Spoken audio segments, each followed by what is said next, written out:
Hi, my name is Adam Stevenson. I'm a parishioner at St. Charles Borromeo here in Omaha, but you also find me and my family here at St. Stephen the Martyr quite often at 6:30 in the morning for daily Mass. I was not always a daily Mass goer. I was not even close to being a guy who thought that adoration was something that was important in his life. And really, I was actually so far from it wasn't even funny.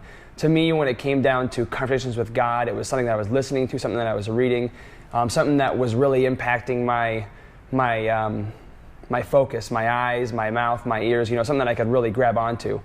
It wasn't until I had a somewhat of a dilemma in my life, and I went to a deacon over at St. Margaret Mary and asked him some questions, and he said, well, why don't you go ponder on that, pray on that in front of the Blessed Sacrament.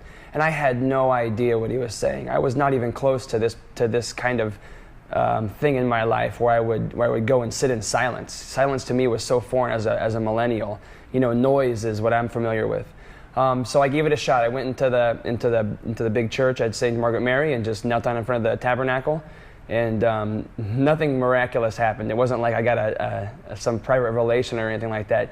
But I was somewhat intrigued by it, and for some reason, I can't even remember why, I started picking it up again and found myself at St. Stephen's. Sometimes at 3 o'clock in the morning, I'd be over here and just sitting in silence, just staring at the tabernacle. And I know that sounds just so bizarre and so weird, but it started to become a habit in my life where every day I would walk into the small chapel over here across the narthex, and it was just something I had to do. If I didn't do it, it would just mess up my entire day, and my schedule would be totally off.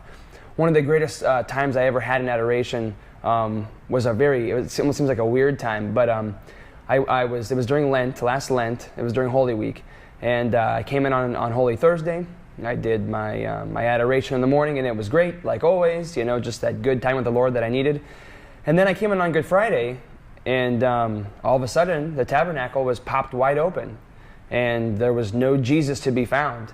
And the doors were locked from the small chapel to the narthex, and then I'm guessing they were locked into this chapel that we're in right now.